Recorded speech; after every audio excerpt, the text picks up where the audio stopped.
Activision has a very dark history with sexual problems with their employees, and yet they want to lecture us about how we should behave.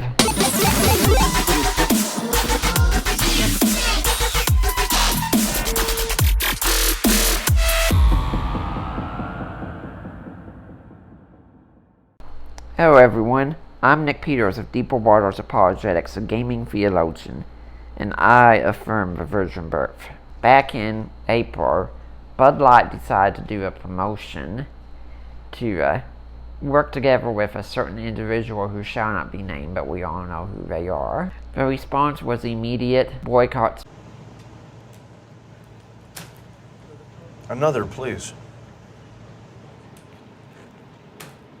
I want one. And I'd seen boycotts happen before, but I was skeptical. But this one, it worked. You can see this aisle. And what I find interesting about this photo is not just the absolute untouched wall of Bud Light. Even considering the fact that Bud Light has these advertisements that say you can get $15 off, a $15 rebate for Bud Light. So free Bud Light. But that one, all of the Coors is effectively gone, right? It's all evaporated. Not a single can of Bud Light has been touched. It worked tremendously. Bud Light felt the pressure immediately, and they never apologized or anything, unfortunately. So now they are no longer the number one beer in America. And recently, Target started advertising Pride material for children. The boycott continued. Ending. This is great. They're definitely not pushing this to your kids at all. And my personal favorite,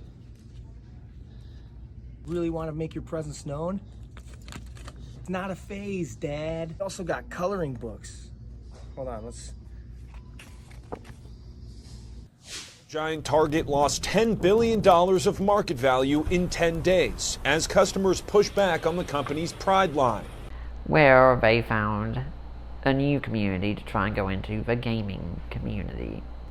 Activision and Call of Duty, their game. And for those who don't know, since non-gamers might watch this, a streamer is someone who pretty much streams them playing a game. And they often get subscribers, supporters, who watch them because they want to learn to be as good at the game as these people are. Or they just want to be entertained for whatever reason. And one of them showed the clash between Armenian parents and some others on the other side about pride at their school. This happened 4 blocks from my Overwatch League apartment. Americans are in a sad place right now. Let people love who they want to love and live your own life. What the left is doing is incorrectly framing this as like, well, they just want to live their life. This is just about LGBTQ community. Wrong. So his reply is so inflammatory, right? They should leave little children alone. That's the real issue. Now, Nickmercs had with his friend Tim the Tatman made bundles for Call of Duty where your player character could look like them in the game.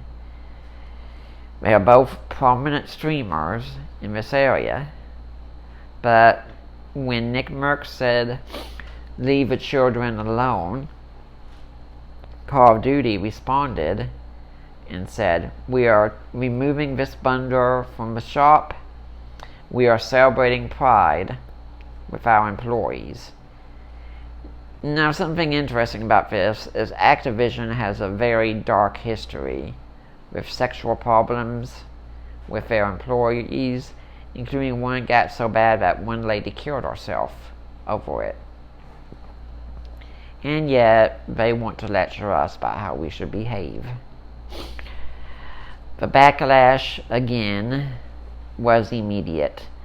One prominent streamer named Dr. Disrespect went live and said, "We are removing the game right now. We don't understand what Call of Duty was thinking, but we're removing the game."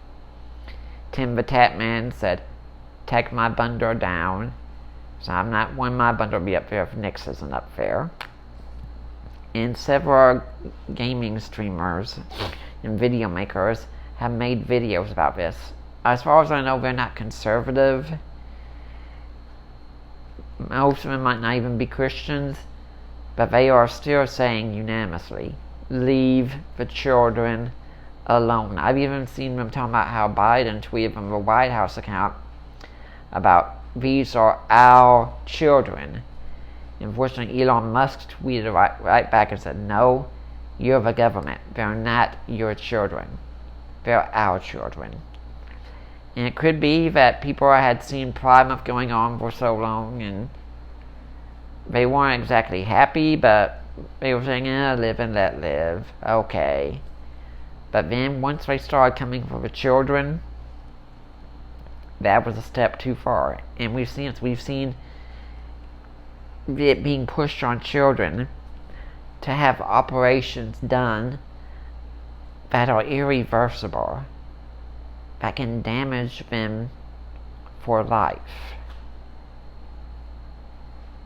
This isn't something like getting a bad haircut and then, okay, you just wait till your hair grows out again and then you fix it back to normal. This is irreversible. It's not changing. There's even been talk recently about the middle school where students protested and said, we're not wearing rainbow material and our pronouns are USA. Gamers are covering this because this has been a step too far. And now, if you go on Twitter and Facebook, you can see people are going to the accounts of Activision and Call of Duty and saying, leave the children alone. By the way, if these companies really cared so much about the LGBTQ community, why aren't they doing anything in the Middle East? Where, those people can have walls dropped on them. The Muslim nations don't take kindly to same-sex couples or anything like this. But they have it that you don't have to have pride flags in the Middle East. We're not going to show those to you. They do it here because they want that nice ESG score and it's financially beneficial to them. That's it. The gamers, we need to stand strong. Because these are our children. Even if you don't have children, care about your neighbor's children.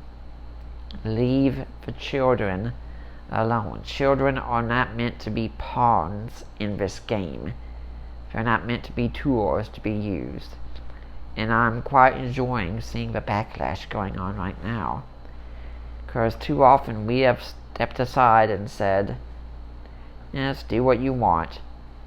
And now, I think people are realizing we gave too much. And now they're pushing for more. They're pushing for the children. And we need to say no. And we don't stand with Nickmercs just because he has freedom of speech. He does.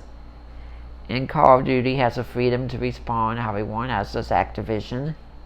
There's no such thing as doing something without consequences like that. We stand with Nickmercs because he's right. You're supposed to leave the children alone. I fully support that Call of Duty and Activision have the freedom to respawn how they want. If they want to take down the bundle and say, we're celebrating Pride, okay, go ahead. That is your choice.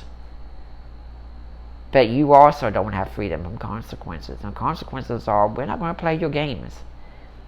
I even wrote a post recently about Diablos, and some people are complaining about that, saying, should Christians play this game? I mean, look at this imagery. Isn't this demonic? And I said, no. It's actually about a game where you're actually fighting evil. But I wouldn't play it just because it's from Activision right now. Until they go back and say, we were wrong, we apologize, we're reinstating the bundle. We don't play the games. There are several great games you can play right now. Anyway, I'm still going through Tears of the Kingdom. You can do that. There are no shortages of great games. So stick with those games and keep fighting this battle. Call of Duty has to be crazy to think that gamers are going to get tired of sitting at their computers typing things in. We're going to keep doing this. But in closing, I'd like to follow the steps of Jules Gill from What Culture Gaming, who always ends his videos on a positive, encouraging note. which when I was in the midst of my divorce, that was always helpful to me. And that's that you can disagree with someone and it doesn't mean you hate them. You can still show love to them. Now, I think this behavior that's engaged in by these groups is destructive and harmful to them and to society. You can disagree, you can think I'm wrong, but that's what I really think. And it would not be loving for me to ignore that. So when I make these messages, it is because I do have love for people still. We have been sold a false bill of goods that if you disagree with someone, you're either afraid of them or you hate them.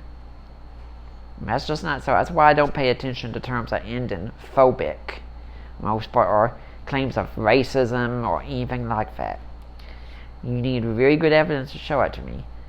But especially if we're Christians, we need to have love for these people, regardless. We're all sinners. We all need Jesus. And if you are someone who's struggling, please get help. I see a therapist myself, especially ever since my divorce.